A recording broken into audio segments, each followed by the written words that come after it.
sectarian session from His Grace Chaitanya Charan Prabhu. Today's session is slightly different. It addresses a key pain point, and whoever has that pain is assembled in this room. When we came to Melbourne, or when anyone comes to Melbourne, what are the key challenges? Initially driving taxis as a student, trying to survive. First it is, roti kapda makan, right? So that is our stress. Then after that, when one gets into the most challenging assignment. What is that? Engagement. What is that called as? Marriage. Okay. One goes through that, and then as soon as the couple gets adjusted to each other, then comes the first child and the second child. Initial few years of life are very good. Going with the children, right? Children do whatever you say. Beta Narsimha Arti Kavo, Narsimha, Prabhupada Bolo, all those things, all those good days. And then after that, what happens? Child comes to year 9. And then I don't have to tell you. That's why you are here. Anyway, so we all have a typical journey as parents in Krishna consciousness. Raising children is one of the most challenging assignments, and I'm sure all of you, there's no one who will disagree with that, right? It's not because children are a privilege to have actually. Grihasthashram is a glorious ashram, children are a privilege to have. But many of us, at least myself and Emmanuel, I can tell you, we were not that much sufficiently educated at that point in time as to what we should do and what we should not do. So many times you learn through mistakes. But there's nothing wrong in being proactive. And today, His Grace Chaitanya Charan Prabhu's session is one step for all of us in that proactive direction, if you like. So today's session is how should parents not be responsible for children's natures. So I can't agree with that more. But before we start the session, I think there are some new faces probably here. So most of your devotees, you all know Chaitanya Charan Prabhu very well. But nevertheless, for the benefit of everyone, we'll do a quick introduction before Chaitanya Charan Prabhu to commence the proceedings for today. As you all know, His Grace Chaitanya Charan Prabhu is a well-known monk, mentor and spiritual author. Having completed his B.Tech from College of Engineering, Pune, he served in a prominent multinational corporation. All of you are aware that he got a near perfect score in the GRE exam, 2350 out of 2400, which would have got him into any Ivy League school in the United States. However, Prabhuji saw the prevalent problems of stress, depression, addiction, and overall misdirection, all caused by a lack of spirituality. Therefore, he felt inspired to dedicate his life to the cause of sharing the spiritual wisdom of the Bhagavad Gita under the umbrella of ISKCON. So, for that purpose, Prabhuji travels all over the world, from Australia to America, giving talks on spiritual subjects. Prabhuji is frequently invited at TEDx. He has spoken at the World Peace Conference. He has addressed institutions such as UNESCO and corporates such as Intel, Google, Microsoft, Salesforce, and also at universities such as Stanford, Princeton, Yale University, Harvard, MIT, and Cambridge. Can't get any better than this. Putting it all in numbers, he gives 400 talks across 100 cities in 4 continents every year. He is the author of the world's only Gita daily feature, wherein he writes daily a 300-word inspirational reflection on a verse from the Bhagavad Gita. Till now, he has written over 1700 Gita meditations that are posted on www.gitadaily.com and are read through daily feeds by thousands from all over the world. In addition, he has authored nearly 27 books that explain the relevance of Vedic wisdom texts, including the Bhagavad Gita and the Ramayana. He also answers questions by spiritual seekers on his site www.thespiritualscientist.com, where his over 3,500 audio answers and several hundred articles are available. His articles have been published in many national newspapers, including Indian Express, Economic Times, and Times of India in the Speaking Tree column. His writings in English have been translated into several foreign languages, including German, Chinese, and Romanian, and several Indian languages, including Kannada, Telugu, Bengali, Hindi and Marathi. He is a member of ISKCON's leading intellectual body, the Shastrik Advisory Council, and he is the associate editor of ISKCON's global magazine called as Back to Godhead. I was just sharing this the other day. This was not in his regular introduction, but this is something coming from my heart. This is on a very personal note. He is one of my own favorite speakers and someone whose classes and podcasts I hear every other day. And why I do so is because of his unique ability to present complex philosophy in a simple, structured and secular fashion, and that puts his lecture apart in a class of its own. And I specifically have personally benefited quite a lot, as much as I'm sure many of you will agree. Right? So even today, this morning, Bhagavatam class, it was a difficult topic, but Prabhuji structured it so beautifully. So for devotees whose primary service is frontline preaching or Shastrik teaching, you will especially find his lectures lifting the quality and depth of our own services. So we are very thankful to His Grace Chaitanya Charan Prabhu that he took his time out to come all the way to Australia to enlighten all of us. And today's session will be yet another nectarian session amongst the various other sessions that he has been doing till now. So let's welcome His Grace Chaitanya Charan Prabhu by loudly chanting 3 times. Hari Bol! Hari Bol! Hari Bol! Om Vishnu Padaya Krishna Pristhaya Bhutale Shrimate Bhakti Vedanta Swami iti namine Namaste Saraswati Deve Gauravani Pracharine Nirvishesha Shunyavadi Paschatya Deshatarine Vancha Kalpatarubhyascha Kripa Sindhubhya Evacha Patitanam Pavanebhyo Vaishnavebhyo Namo Namaha.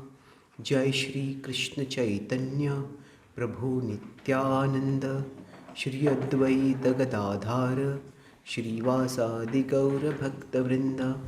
Hare Krishna Krishna Krishna Hare Hare Hare Rama Rama Rama Hare Hare. Hare Krishna. Thank you for coming today. And so today's class will be much to the disappointment of what Radha Prabhu introduced. It is more about human nature than about parenting. But we'll talk about understand human nature so that we can better understand parenting. I'll explain what I meant just now. So broadly, I'll take this topic in 3 broad parts. See, first of all, we have to understand what is human nature and is it changeable. Then second part will be that how much can one person change another person's nature, and specifically how much can parents change the nature of their children. And third part is how can bhakti help us in this. Those will be 3 broad parts I'll discuss. So this topic arises, see, Krishna talks in the Bhagavad Gita about divine and demoniac nature. And when he talks about that nature, he says, Abhijatasya Bharata. Abhijatasya means people are born this way. So the 16th chapter is sometimes seen a bit simplistically. When I was new to Krishna consciousness, we had skits about how not to present Krishna consciousness to others. So one of them was that you distribute Bhagavad Gita and tell them, you can read the 16th chapter. You will find yourself there. The first 3 verses you will find me. In the remaining 6 verses you will find yourself. The idea is the first 3 verses talk about the divine nature. And the remaining verses talk about the demoniac or the ungodly nature. Now, let's start with, when Krishna says this is Abhijatasya, some people are born godly, some people are born ungodly. Now that raises a question, fundamentally, see, within our tradition, we don't use the word human nature so much because we understand the soul has a nature. And then the material body has a particular nature. And what we call as human beings are a combination of the soul and the body. In Western psychology, whether it is in Western philosophy, whether it is coming from the Judeo-Christian tradition or from the Platonic tradition, the idea of human nature is very common. And it is talked about, especially after the First World War, there's a lot of discussion. Is human nature meant to cause self-destruction? So are people made in such a way that they will hurt each other and they will destroy each other? So that is a question that keeps repeatedly coming up when we see sometimes people do bad things. So instead of using the word human nature, let's start with people. So I'll start with the question. How many of you think that people are basically good? How many of you think that people are basically good? Okay. How many of you think that people are basically bad? Okay. No one. Okay. All of you are very kind-hearted. Okay. Let me qualify this question. How many of you think that some people are basically bad? Okay. Certainly a good number of hands. So, on one side, we would like to believe that people are basically good. But we have all experienced, sometimes people are not just bad, but they seem to delight in being bad. They seem to almost get a perverse pleasure in hurting others. And that can be quite disturbing.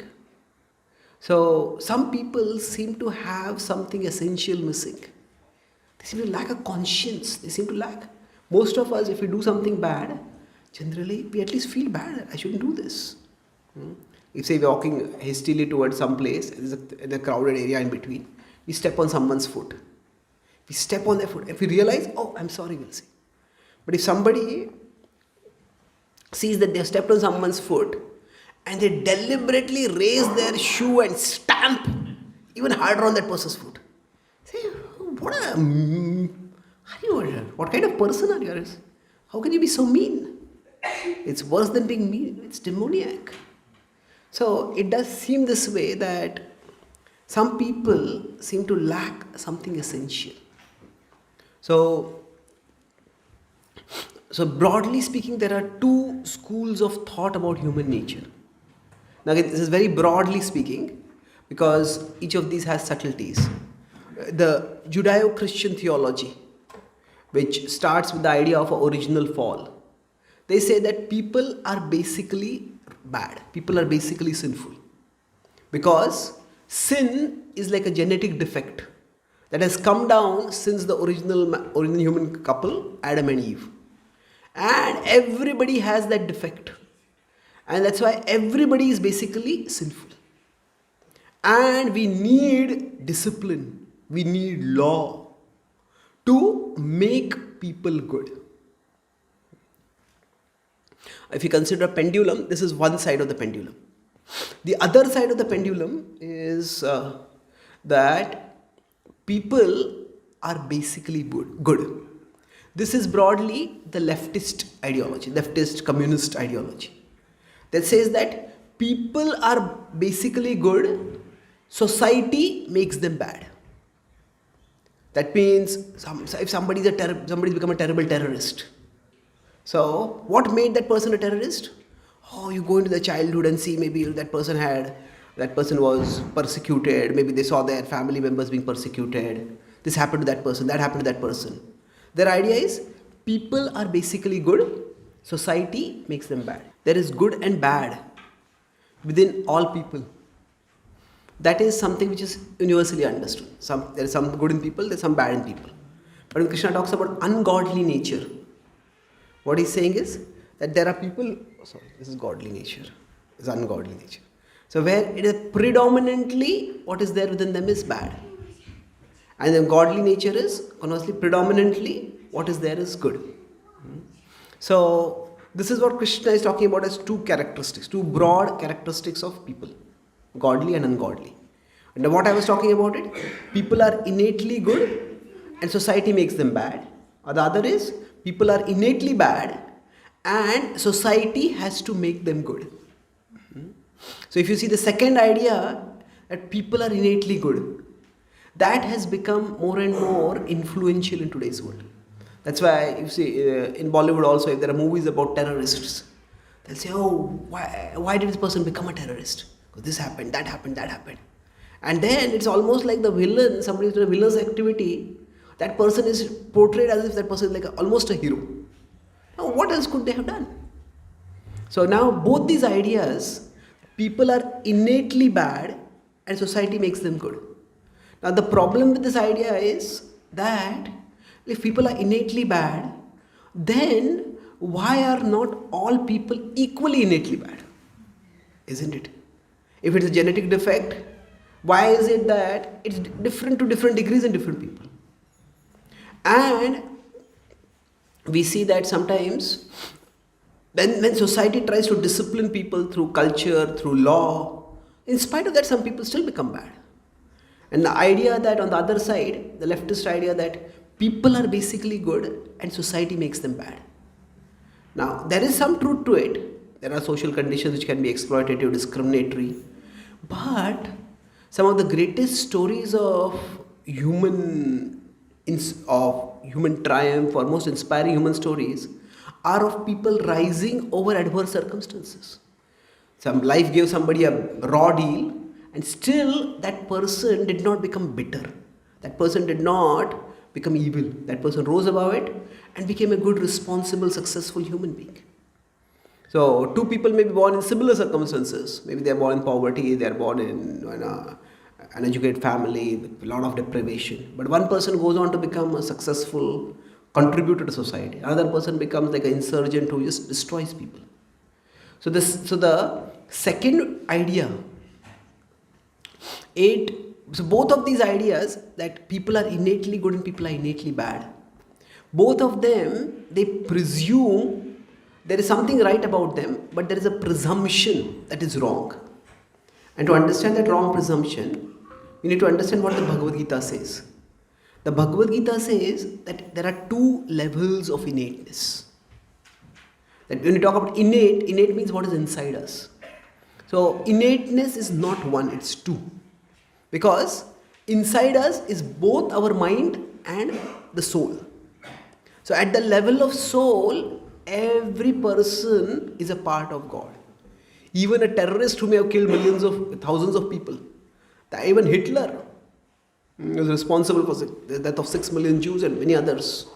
He is a part of God. Every soul is a part of God. The soul is pure. However, around the soul, there is conditioning. And that conditioning, the soul always has a potential for virtue, for doing good. The mind, now here I am using the mind as a shorthand for the subtle body. The mind has various kinds of conditionings. And depending on the conditionings present in the mind, that person may be either inclined toward virtue or inclined toward vice. For most people, there is some amount of vice. Vice means giving to lust, anger, greed, like that. That is what is present prominently in most people. So, if you understand this, now, these two levels of innateness, if we go back to what the Gita is saying about divine and demoniac nature. So this, is it referring to the soul? Is the soul divine and demoniac? No. At the level of soul, everyone is pure. What is divine and demoniac is the mind. So when say somebody is born in a particular way, what that means is their mind has that kind of impressions from their previous lives.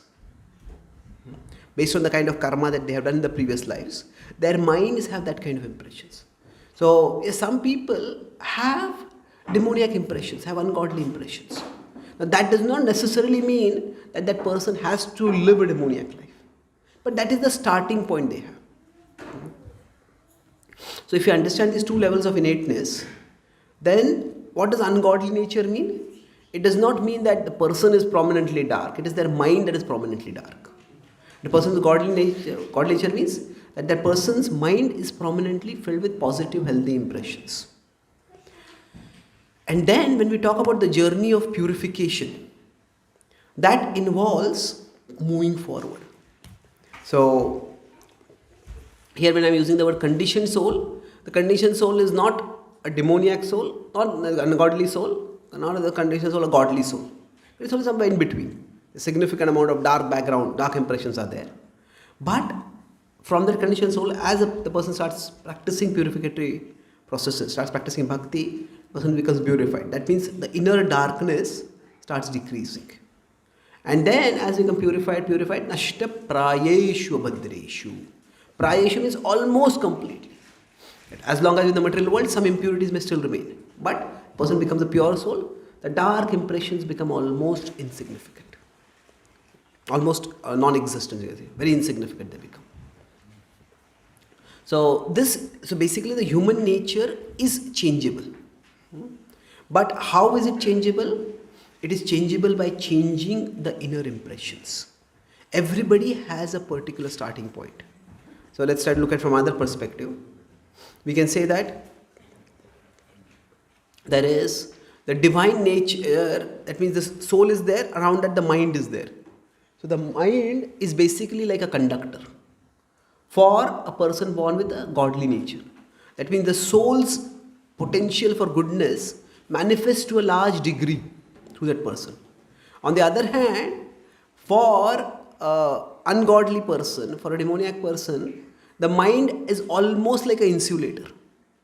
The soul's goodness is there. One person may tell another person, actually, if say we have a friend who has hurt somebody, and then we want to go and tell them, actually my friend is a good person. Sometimes there's some rough edges. See, deep down is a good person. Other person will say, deep down I am a good person, but I only encounter what is around him. Isn't it? So, sometimes what is deep down may be so deep down that it may not be visible at all. So, sometimes people can behave in very difficult ways. That's when the conditioning acts almost like an insulator for the goodness of the soul. For most of humanity, it's not completely divine nor completely demoniac. It lies in between. So, our consciousness, our mind primarily is like a semiconductor. So, partly the divinity comes out, partly the divinity gets obscured. So now with this broad understanding of human nature, what we understand is we have a particular nature, we were born in a particular way, and other people are born in particular ways. So these inner impressions that are there, they can't be changed by force. We can force people to do certain actions, but we can't force those impressions to be changed. Those impressions are changed when that person voluntarily involves their consciousness in certain things. So, if a person does something ritualistically, just mechanically, then that doesn't really form much impression. Somebody just goes to a place just because they are told to go to a place. Well, that's nice. At least, say parents tell the child, come to a temple. That's good. They come to a temple and they participate in kirtan, they sing shlokas, all that is nice. And that creates some impressions. However, the more the consciousness is involved in that, the deeper the impressions are. If somebody is doing something absent-minded, see, sometimes we do something absent-mindedly, we don't even remember what happened. If we meet someone, if that person, sometimes says, that is the impressive person. If it's an impressive person means, what does it mean? Another way to understand is that person's activity, that person's words, that created impression in me. But some people, they say that person is an impressive person, but I don't know who that person was. I don't know anything about that person. Well, then really, if there's impressive, what do you remember? No, I don't remember anything. That means no impression was created in that. So then it's not really impressive. So impression and impressive. Now impressive has sometimes a negative connotation, that just external impression somebody is trying to create. But I'm using it in the sense of impress, to press inside, to create an impression inside. So for us, it is when we are all born with a particular nature. We can't change the nature we are born with. We can't change the nature others are born with. We can't change the nature, say that our children are born with. However, our nature is not our destiny. Our nature is the starting point. From there, things can grow, things can change. So now within nature, there are two distinct aspects. In the Bhagavad Gita, there's one Gita commentator whose favorite verse, he says, is written an article, the essence of the Bhagavad Gita. And according to the essence of the Bhagavad Gita is 334. Nigraha kim karishyasi. What can repression accomplish? That is the essence. And what is his philosophy? His philosophy is sambhog se samadhi. Just indulge, and from that you will, from indulgence to transcendence. So his idea is, this is the essence of the Bhagavad Gita. Now, to say that this is the essence is nonsense. Because if we consider the third chapter of the Gita, where Krishna does talk about this, the essence, or he mentioned Nigraha kim karishyasi. But just before and after that, what is Krishna saying? Indriyasya indriyasyarthe ragadvesho vyavastito tayor navashamagachet tavyasya paripantino. He says that within the senses, there are attachments and aversions situated for the sense objects. Don't come under their control. And he does say that Sadrusham cheshtate swasya prakriter jnanamanapi prakritim yanti bhutani nigraha kim karishyasi. He says, yes, all living beings act according to their nature. Even the knowledgeable people act according to their nature. Therefore, what can repression accomplish? Nigraha kim karishyasi. But while Krishna talks about Nigraha over there, Nigraha as useless, as not of much use. But Niyamya Bharatarshava. Just a few verses later, Krishna says, Tasmatam Niyandriyanyadav Niyamya Bharatarshava. You have to regulate your senses. So there are two different things that Krishna is talking about over here. See, within our mind, when I talk about, let's go back over here. Go back, yeah. We talk about, let's see here. Within we talk about the mind, here we talk about dark and good impressions. But the mind is not only having these impressions. The mind has various kinds of impressions. And not everything within the mind simply fits within the binary of dark and bright. There are what are called as vasanas, and there are what is called as varna. Varna is basically our psychophysical nature. So each child, so Krishna is telling Arjuna in that particular context that you have the varna of a kshatriya. And because you have the varna of a kshatriya, you cannot repress that. If you say, I will act like a brahmana, I will be forgiving, I just let the Kauravas have what they want, and I'll live without a kingdom. He says, you may think like that, but you won't be able to live like that.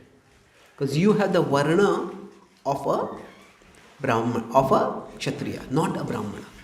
Now what is the difference over here? See, forgiveness, if somebody does something wrong, forgiveness is valuable, you can say even indispensable as an individual virtue. As individuals, we all will hurt each other and we need to be forgiving. That's how relationships can be sustained. At the same time, forgiveness cannot be the default state policy. If the government says anybody can go into any supermarket, any shopping mall, they can rob anything and we'll forgive you, what will happen? The government will forgive you and the people will forget the law. Isn't it? So, in California during the pandemic, they introduced some rule. They said that, people are in so much trouble. So, if you rob anything from a supermarket, shoplift from a supermarket, anything below $600, you will not be arrested. So, they said anything below $600. They thought, people are poor people. Now, what was happening was, people were going into the supermarkets and they were robbing not basic food necessities. They're taking things like expensive some clothes or colognes or purses, Louis Vuitton purses, just below $600. They take it and go. And you can come the second time on the same day and rob less than $600. And the government will not arrest you. It led to complete chaos. Many big companies just closed their shops in California, they went elsewhere. So this is not happening in all parts of neighborhoods. But the point is, forgiveness cannot be a default state policy. The state has to operate based on justice. Individuals, we cannot be seeking justice in every relationship. Now, you did this to me, so I'll do this to you. No, relationships will become miserable and hellish if we start, in every relationship, we start a tit for tat. Yes, we have to be forgiving and understanding. But when somebody, so Arjuna, you are a Kshatriya. Kshatriya means you are acting as a head of the state, as a representative of the government. And you need to punish those who are aggressors. So that is your nature. So you may say, I will forgive right now. So you may take on the role of a Brahmana, you may take on the mood of a Brahmana right now. But later on, when you see injustice happening, at that time, you will not be able to tolerate it. These people, you may think, oh, they have just done injustice to me, I'll forgive them. But these Kauravas, they're not going to be satisfied by exploiting you alone. They'll exploit others also. And as a Kshatriya, you will not be able to tolerate it. But if you have given up your Varna as a Kshatriya and you're trying to take the Varna of a Brahmana, then you will not be able to function. At that time you take up violence, that will be inappropriate. So Nigraha Kim Karishyasi refers primarily to the Varna. But Krishna says, okay, you have a Kshatriya nature, but just because Kshatriya does not mean you can get angry at any small thing and punish anyone for it. Even a Kshatriya's anger on seeing injustice has to be regulated. That's why there is a system of justice. It's not that somebody gets angry and they just beat up somebody else. There's a system of justice. The punishment has to be proportionate to the crime.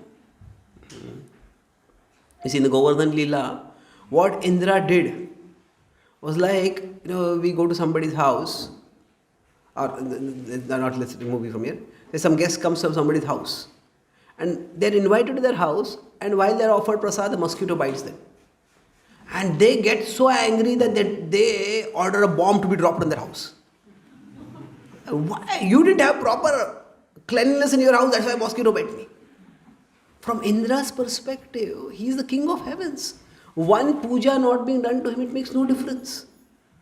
But so his use or abuse of his power was disproportionate. So these vasanas, we have our varna, each of us has our varna, that means our basic nature.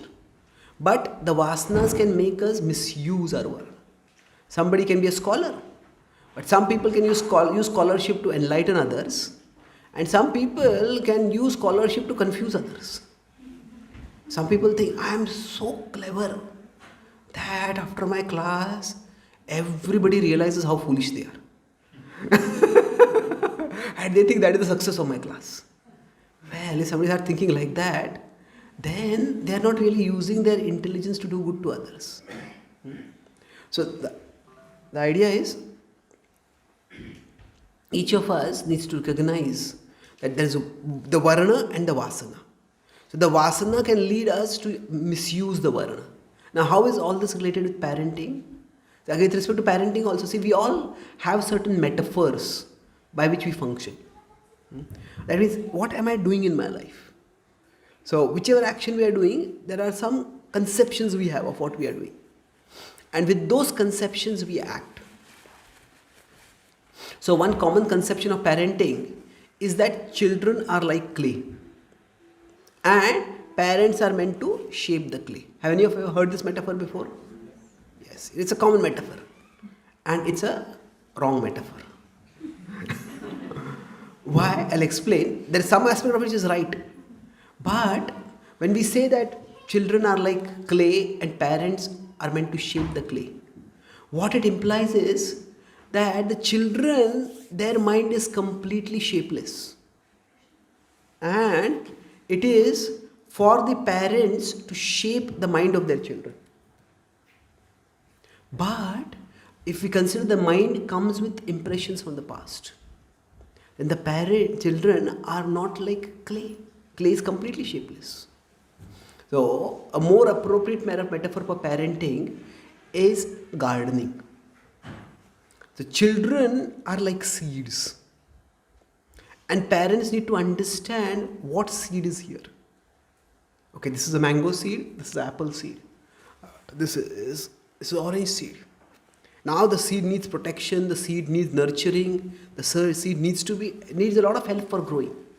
But no amount of nurturing and protection will change a mango seed into an apple seed. So parenting involves definitely a lot to be done. So when we talk about are parents responsible for changing the children's nature? So we talk about nature as two different things. There is varna and there is vasanas. So the varna cannot be changed. So if you consider this varna and vasana dynamic,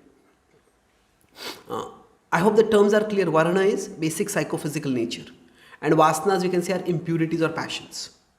So if we consider broadly, there could be like two kinds of parentings. So the parenting from the, not necessarily in a negative sense, but sometimes the Indian, Chinese kind of parenting, the Eastern kind of parenting often tries to micro-control the children. That is, parents think, my child should become like this. Many of you may know about this story. Once a couple, they had a court case.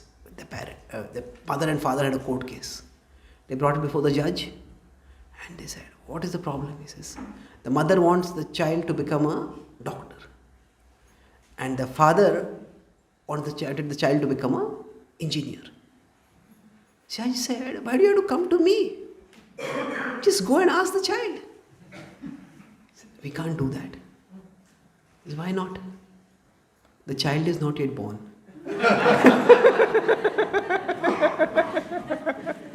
So, sometimes there is too much imposition.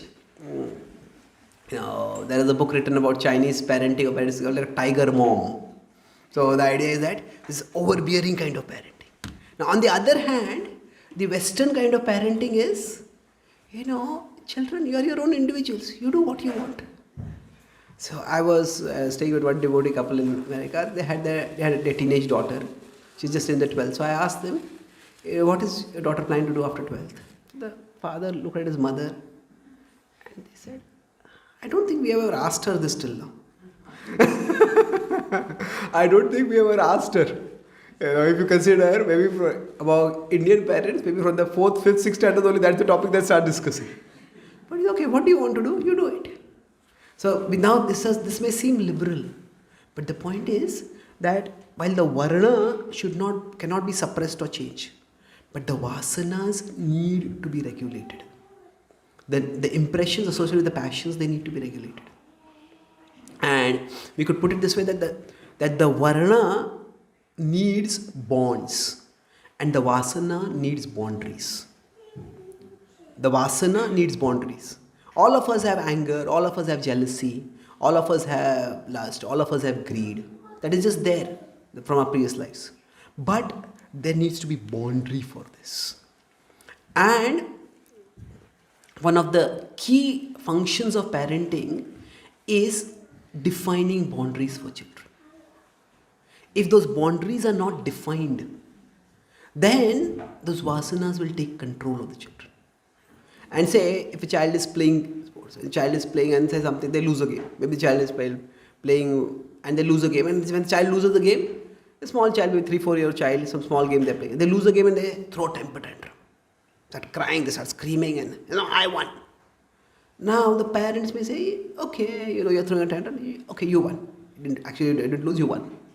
The parents may tolerate that behavior.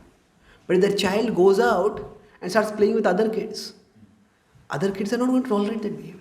Now, if you start throwing a temper tantrum every time you lose, then what has happened? Other kids will say, we don't want to play with you. And then that socialization will not happen. That kid will not learn to socialize with others. And when that kid doesn't learn to socialize with others, eventually that leads to a lot of negativity. That can lead to resentment, that can lead to anger, that can lead to hatred. In America, many of you may read of parents of kids going to sometimes schools and just shooting in schools. It's horrifying. Guns are very easily accessible there. It's crazy. You have to be 21 to buy beer, but you can be 17 and you can buy a machine gun, and it's legal over there. Now, there is a history in America because why guns are legal. But the point is that in many of these cases, these children, these kids who did this kind of thing, we may say this, what kind of perverse kids are they? But many of them came from broken families with very poor parenting. And now we're not blaming the parents for this. This is a social tragedy and ultimately the per individual is responsible for it. But the point is that if children don't have boundaries, then the children may not like boundaries at that time. But those boundaries will what? Enable those children to develop friends, to do responsible things in life. So boundaries are important. Of course, these boundaries cannot be rigidly defined for everyone. Different children may need different boundaries. Different children at the same child at different stages in life may need different boundaries. We see this in the Dhruva Maharaj pastime when Dhruva is enraged because his stepmother has insulted him and his father has remained silent. He goes to the forest to search for Vishnu at the behest of his mother and meets Narad Muni. So Narad Muni gives him one boundary at that time. He says that actually honor and dishonor just keep happening in this world. Don't take it so seriously. Just go back to the kingdom. That's how wise, mature, realized people say. And if you think you're not so wise, then you are a child. Children, they just sometimes quarrel, they sometimes fight. Sometimes two children fight. They have a quarrel, they have a fight. And they say, Katti, I'll never talk with you again. And then 2-3 days later they will say, you are my BFF. Best friend forever. So what happens? Children is fickle. So if you're a child, don't take it so seriously. So in one sense, Narad Muni tries to checkmate him. But what does Dhruva say? He says, what you're saying is true, but it doesn't apply to me. He says, my heart has been so hurt that I cannot have peace unless, now it's interesting, he does not want to take away his father's kingdom. His desire is that I want to have a kingdom bigger than my father's. He says, can you help me in this? So he sees his earnestness. So in this case, he tells him, okay, this boundary doesn't work. It's not that you try to gain weapons and you try to overthrow your father. You do something virtuous. You worship Lord Vishnu and you will get a kingdom. So the boundaries that maybe our parents had for us may not work as boundaries for our children. Because we grew up in the 1980s, 1990s, 2000, but our children are going up in 2020. It's different. Or 2010, whatever. So the boundaries may have been changed. But the principle of boundaries is universal. It is natural. It is just basically there for human behavior, for the conduct of human society. Boundaries are required. And these boundaries are meant to regulate the vasanas. So for example, if we say consider the male-female interactions. Now people may say people have all kinds of relationships, premarital, extramarital kind of relationship. Well, yes, but that in the past the boundary was largely defined by dharma. We'll get married and then there is a male-female union. Now we may say, there are no boundaries. Well, not really. There is one boundary which is considered inviolable, and that is consent. Now, if something is considered non-consensual, then there is severe punishment. There's considered a crime and there's punishment. So the boundary may have changed, but the boundary is still there. So no society can function without boundaries. So one primary duty in parenting is to define boundaries. But what exact boundaries that will be different. And say a Brahminical child and a Kshatriya child. Now I'll talk a little bit about identifying the varna of a child, but I'm talking about the principle right now. A Brahminical child may have a more restrictive boundary, and a Kshatriya child may need a little more space. They're different. The Brahmanas are more attracted to ideas and thoughts. And Kshatriyas need things. They need to lead. They need to do things. They are a little more. They want things in the world to take initiative, to show, dominate. So that is just natural. Each child is different. Each individual is different. So that is, so the vasanas are regulated by boundaries. And then there is the varna that is nourished by bonds. What do I mean by bonds? For all of us, boundaries are what regulate. Okay, you cannot go beyond this. You can get angry. If you lose, you can get angry. But you get angry, you cannot use swear words. You cannot hit others when when you get angry, you have to be a good loser. You shake hands with the person with whom you lost. Whatever. Those are boundaries for anger. So anger is one. So boundaries are one thing. But the second is much more important, is bonds. Bonds means that we need to connect with something higher, something inspiring. Krishna says, Yad yad acharati sreshtas, tat tad evetaro janaha. He says that everyone is either consciously or unconsciously guided and inspired by some models. So, what are the models that a person is inspired by? That will determine how they channel their varna. Now, before I go into that concept of bonds, let's talk a little bit about varna. Sometimes we think of varna as primarily Brahman, Kshatriya, Vaishya, Shudra. But more than the categorization, more important than the categorization is the underlying principle. The underlying principle is that we all have certain interests and certain talents that we get innately from our previous lives. Some children may just be good at music. Some children may be good at math. Some children are great at English. Some children are great at asking, what is English? They just don't get it. People are different. So we have certain interests and certain abilities. Interests means you can say that it is something which we like. I want to know more about this. Abilities means, interest broadly means it is something which we feel good doing. I like to do this. I want to know more about this. Ability is something which we are good at doing. So guna karma vibhagasha, Krishna says. So rather than trying to fit our particular nature or anyone's nature into one neat category, this is a Brahmana category, this is a Kshatriya category, this is a Varna category, this is a Vaishya category. Rather than trying to fit that into one category, what we look at is, we look further down to the basis of the categorization. What are the basic interests? What are the basic talents? And when we notice that, I said that parenting is something like gardening. Gardening means you need to understand what the seed is and then nourish that seed, then help that seed to grow. So it is by observing that, okay, what is the child naturally attracted to? What is the child good at?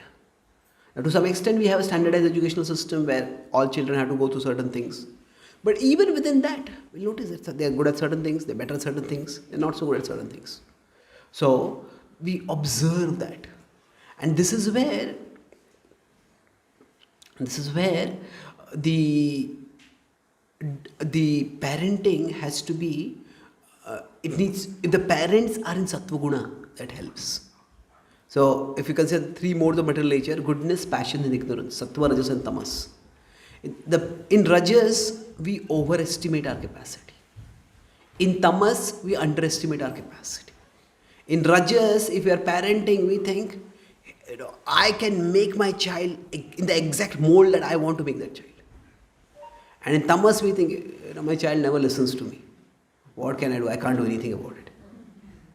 But in sattva, we estimate. We are properly able to estimate our capacity. And when we talk about service attitude, the service attitude, we say that we should have a service attitude. We serve Krishna. We come to temple and do service. But service attitude is meant to permeate our entire life. Now, what does that mean? Service attitude means we recognize the limitations to our power, and we act fully within those limitations. If you consider that I am a sevak, that means I have some power, but it is limited. So if it is limited, then within that, I need to act as well as I can.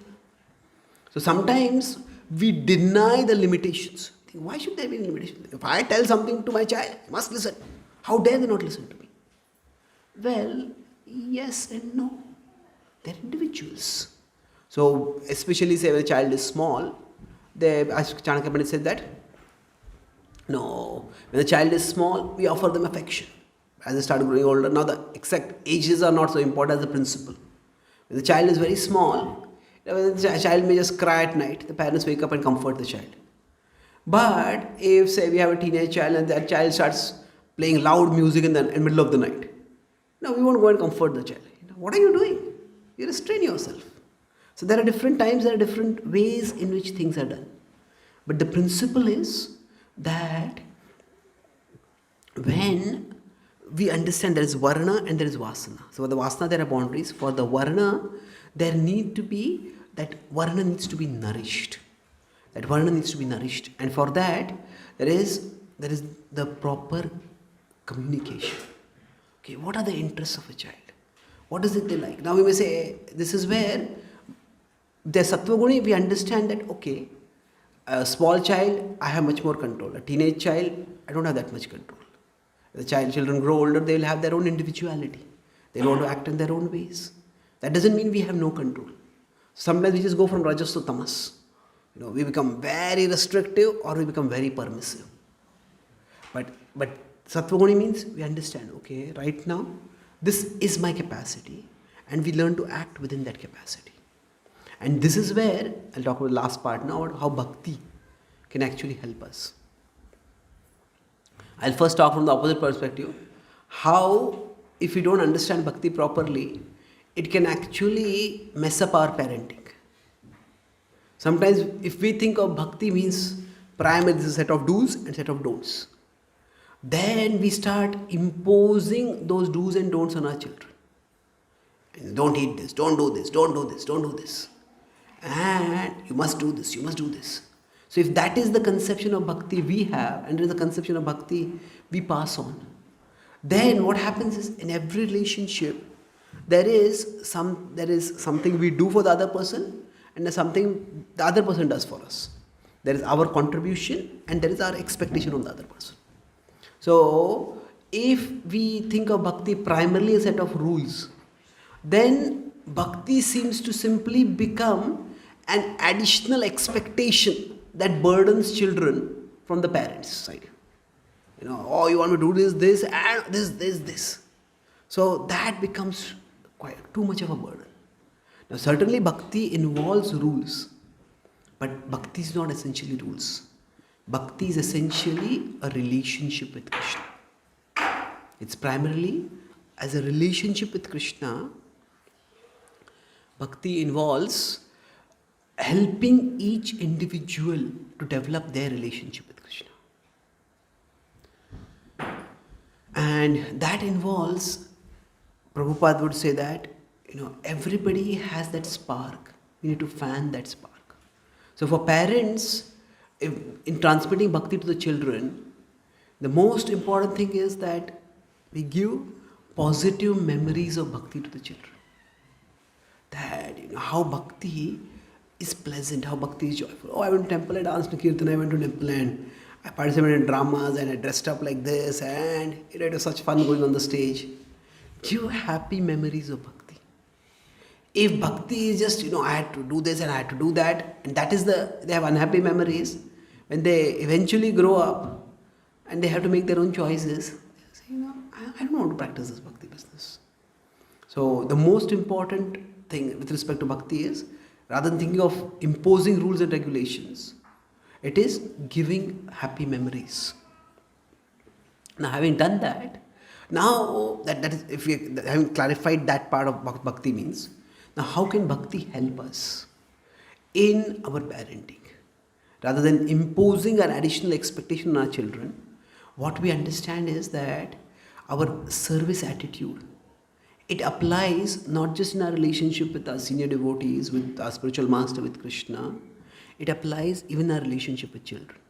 Now, that does not mean that everything our children say we do that. That's not service attitude. It has to be appropriately done. I'll conclude with 2 points here. That I said that with respect to the varna, there have to be bonds. The person needs to have inspiring examples by which they can develop their interests, they can develop their abilities, and they can move forward. So in that connection, when a person is when anybody is trying to practice bhakti, so it is more important that they develop their relationship with Krishna more than that they obey us. Now, of course, we may say, by obeying me, they are developing their relationship with Krishna. Yeah, that is true. But that may not be the only truth. That means what? That if, say, we are here, our children are here, and say Krishna is here. Now, when the children are small, we are the primary connection for the children, not just with the world, but also with Krishna.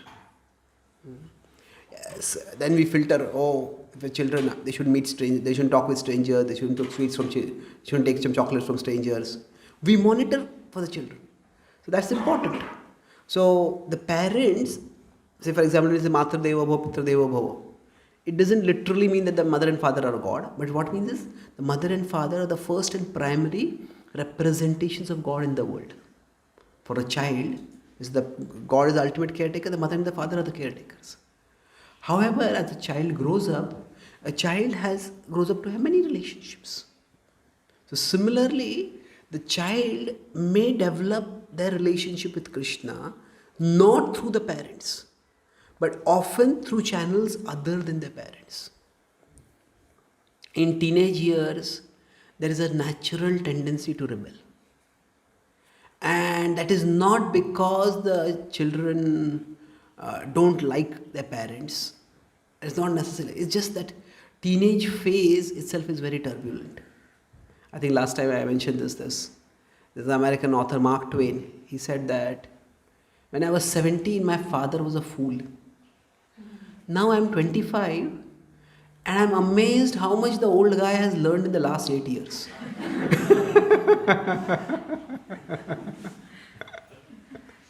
So it is not so much that the father has learned, maybe father has learned, but just that the way a person thinks at 17 and the way a person thinks at 25 is very different. At 17, a person just I want to do my things, and why are you coming in my way? But at 25, a person starts becoming a little more responsible. Starts thinking, I have to set roots now, and I start realizing it's not easy. Yeah, much of what my parents said that is important, that makes sense, it's valuable. So when they are trying to develop their relationship with Krishna, their rebellion, so rebelliousness is just a phase of adolescence. If our children don't rebel, then we are extremely fortunate. But that's just a phase. It may be more, it may be less in some people. And because they get Krishna from us, what happens is their rebelliousness is also expressed as rebelliousness against Krishna. I want to give up bhakti. It's not that they may not like Krishna, they have nothing against bhakti. But because bhakti has come through their parents, rebelling against the parents means rebelling against Krishna. Rebelling against Krishna bhakti basically. But Krishna bhakti is multifaceted. And that's why if there are multiple channels for them to connect with Krishna, that means there is a kids support group. There are especially kids whom they can look up to. If they are 15, they are 10 or 15 or 20. Then if there are kids who are 25, 30, who are devotees, who have gone through the phase that they have gone through, then they can look up to them. That bridge is valuable. And that bridge, providing that, so when I talk about these bonds, there are often their relationship will be developed not with Krishna, not through us, but through some people other than us. And that's why what can we do for them? Broadly 3 things. This is the last point I'll make, that one human being can influence another human being broadly in 3 ways. Here I'm talking about not a child for whom you set boundaries. I'm talking about a person who is slightly older. Where we can only do things. We can give knowledge, provide facilities, and set an example. So knowledge, facilities, and example. That means knowledge means, what knowledge is this? That every choice has consequences. And we can only provide knowledge. If this is a choice you're making, this is a consequence that will come by that. Sometimes what happens is, the consequence of the choice is so evident to us, we say, why would anyone do something like this? And we focus not on explaining the consequence of the choice, we focus only on forbidding the choice. But that doesn't help, because they are seeing things differently. So, providing knowledge means, it's rather than saying, don't do this, say, okay, can you look through this? You see, if you go down this road, what will happen? There's a big ditch over there. You'll fall in that ditch. If you go up this road, it's a nice clear path. Oh, okay. I was not seeing this. So what happens is, knowledge is not so much of telling do's and don'ts, rather helping others see the consequences of the choices that they're making. To the extent, that is the way we provide knowledge. To that extent, it is very helpful. So, if you see the Bhagavad Gita, Krishna also, what does he do? There are very few directly instructive verses. Among the 700 verses, the directly instructive verses, Krishna says, do this or don't do this. They are about 27. Most of the verses in the Bhagavad Gita are more analytical and descriptive. And towards the end of the Gita, Krishna says, Vimrishyaita dasheshina yathachitta kuru. Deliberate and do as you desire. Krishna gives knowledge, he says, deliberate, and now you do as you desire. So, this difference between a descriptive and prescriptive kind of knowledge transmission, it's something very important to understand. I was at an interfaith meeting in DC, and they're talking about various things. So one of the Christian pastors, he said, one of the biggest services that we need is premarital counseling for our young couples. But we recognized that most of the times when we give counseling, that was actually making young Christian boys and girls more averse towards Christianity. Then we started exploring what happened. So then we realized that the way we were teaching was too didactic. So for example, if the younger generation, if somebody tells, divorce is a sin against God. If you divorce, you will go to hell. Today's young people will say, you go to hell. It's not care. But on the other hand, at least in the Protestant denomination, America is primarily Protestant, they don't have monks, they have more of couples. So I say, if a pastor and his wife, they say, we have been married for 25 years and we would like to share how we made it work. Then people are interested in that. People are interested in that. So the first is prescriptive. Do this, don't do this. The second is descriptive. Descriptive is, this is what we did and this is why we did it. So when knowledge transmission is there, when the children are small, at that time it can be prescriptive. Don't do this. Maybe at the time children not even if a child is small and touching fire, it's difficult to explain to the child also, don't touch fire, don't do this, that's all. The child grows up, the knowledge transmission has to be less prescriptive and more descriptive. So we can provide knowledge, just help them see the consequences of the choices at the first aspect. The second is provide facilities. Facilities means, like I made the point earlier that sometimes we may not be the best person for helping them to come toward Krishna. We may be the reason that they are not coming to Krishna. Not because we did something bad, but just that they have that rebellious phase. So that's why for them to have youth groups where they can connect with people not just like them, but those who are a little above them, those who have gone through their journey, that's extremely helpful. And the more such groups can be facilitated, I know devotees in one of the most successful youth groups in ISKCON is, in the non-India ISKCON, is the Pandav Sena. And one of the reasons why they are successful is they have generations. The first generation was very tough. That was 2.5-3 decades ago. But what has happened now, the devotees in Pandav Sena are all those who have themselves, the leaders are those who have gone through that. And then there are next generation who can naturally look up to these devotees. So they're just 5 or 10 years older than them. And they're not their parents giving them instructions. They can have candid discussions with them and they can raise. Now nothing is very smooth and easy in life. But this kind of facilities help them to move toward Krishna. So broadly speaking, facilities means that we can talk about Krishna consciousness in 2 different ways. One is that, okay, you bring Krishna into your mind. That is one way of Krishna consciousness. Other is, whatever is in your mind, you link that with Krishna. That's where creativity is required. I was in America in one devotee's house, and there the parents were talking, our son was so interested in Bhakti before, he used to memorize Bhagavad Gita verses, but now he's gone to teach, he has no interest. And I asked him, so what are the interests? He said that he is very interested in robotics. He's participating in the national robotic competition, it's very good. So I started talking with him, I asked him a few questions about robotics, and he started speaking. It was like, was that Kehoe Kashmiri speaking 100 verses glorifying the Ganga. He started speaking like he's so enthusiastic about it. So then I asked him after some time, so when you have this robotics competition, what are the typical kinds of robots that we make? So he said, mainly we are making robots which can lift things, carry things. Amazon is one of the biggest funder for this robotics technology because they want to replace most of their manual labor with robots. So he said, that's the kind of robots we are making. So I said, what do you think about making a robot which can speak the Bhagavad Gita's verses and share some spiritual wisdom in a contemporary? He said, no. He said, no, and we talked with him and he walked away. And after we are talking with his parents, he came back after half an hour, he says, actually that's not a bad idea. Nobody else will make that kind of robot. So my robot will be unique. So after a few weeks, then his parents had called me and he says, now he's reading the Bhagavad Gita again. Not because he's interested in Bhagavad Gita, because he's thinking, which verses can my robot speak the best?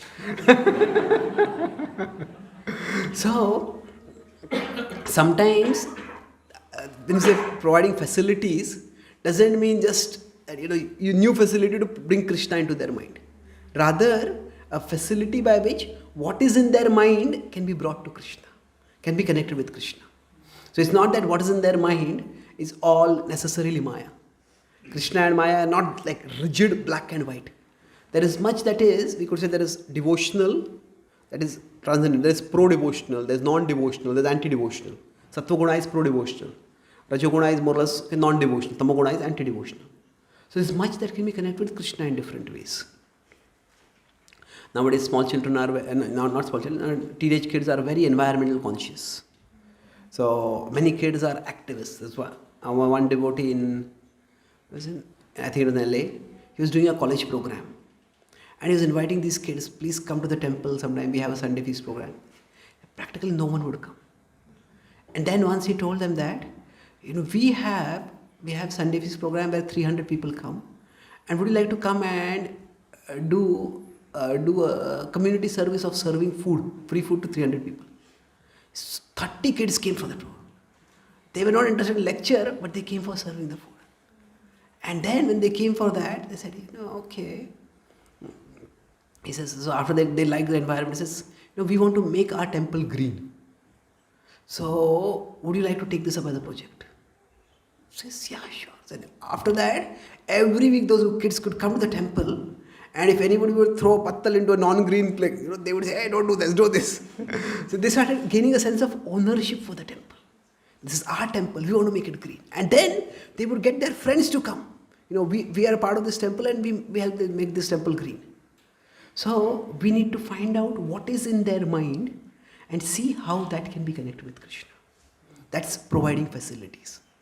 And that requires, to some extent, hearing and understanding what the kids are going through. What are their interests? What are their priorities?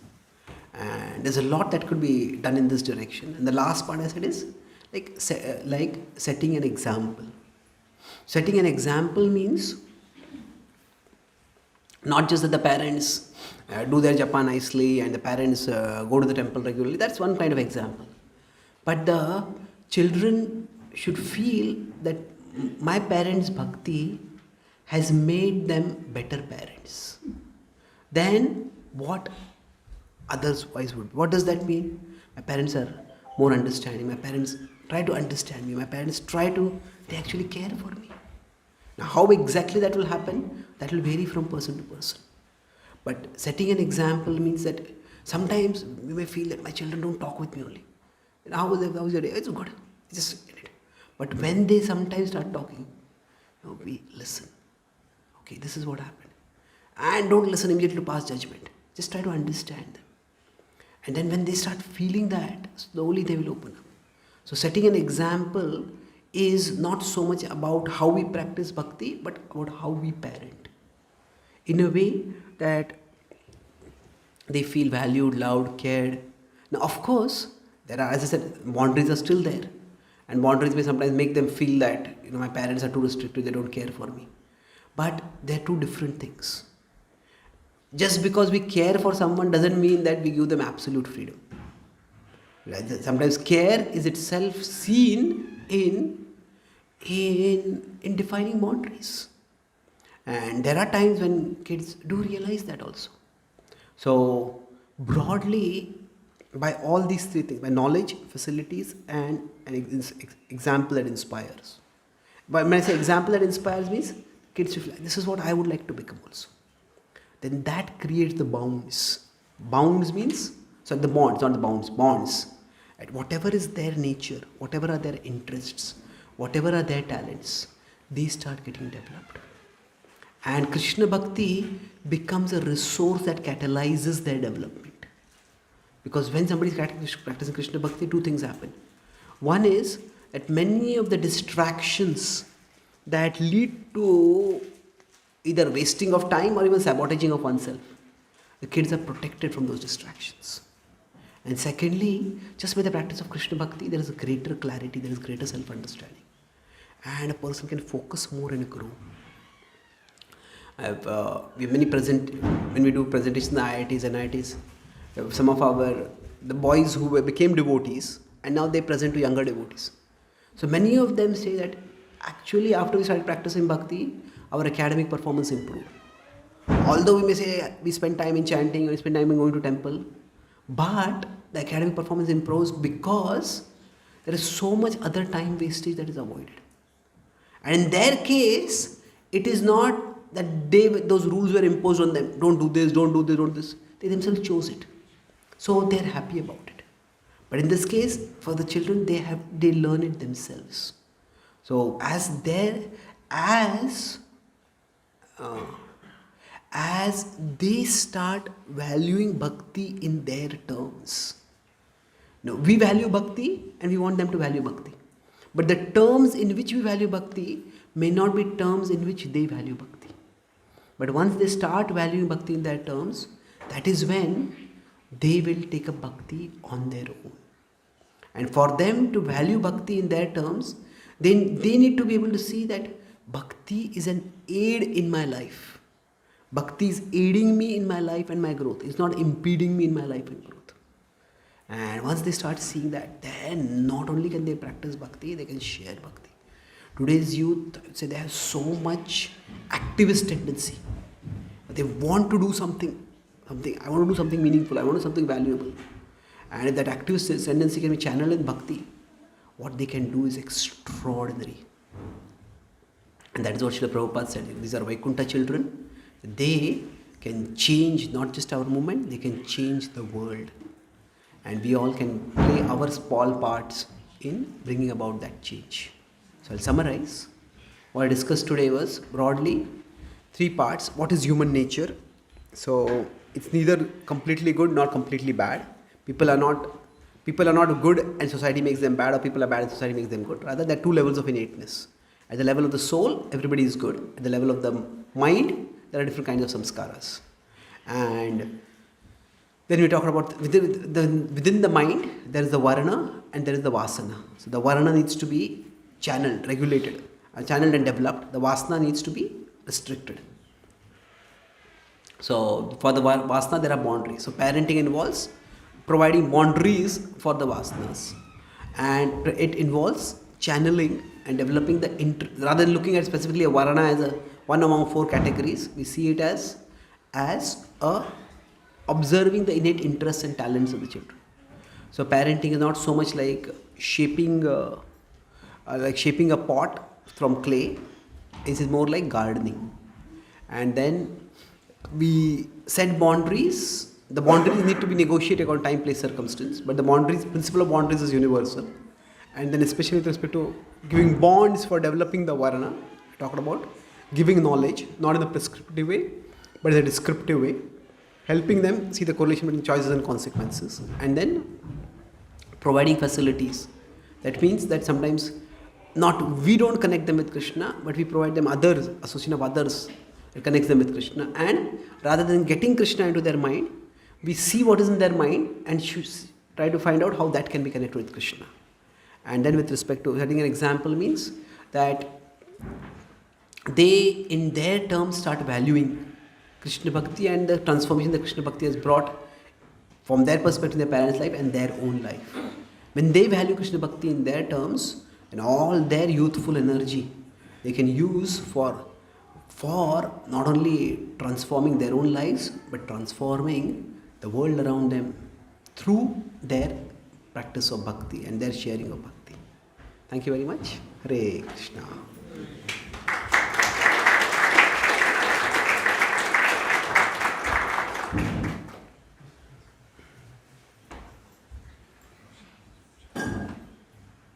It's a little late now. We will have one or two questions and we can stop. Any questions as such?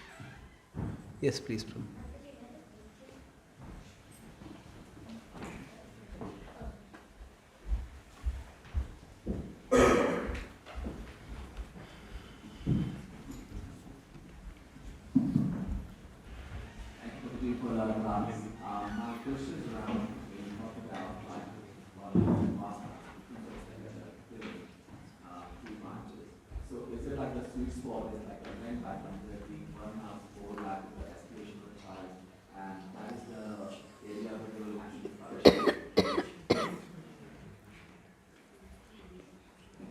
Is there a sweet spot where the varanas and vasanas overlap?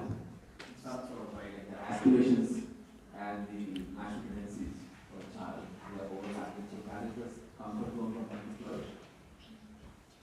Yeah. Generally the word vasanas have a negative connotation. Vasanas do have a negative connotation, but the principle that desire is not a bad thing. We all need desire. Desire is what drives us.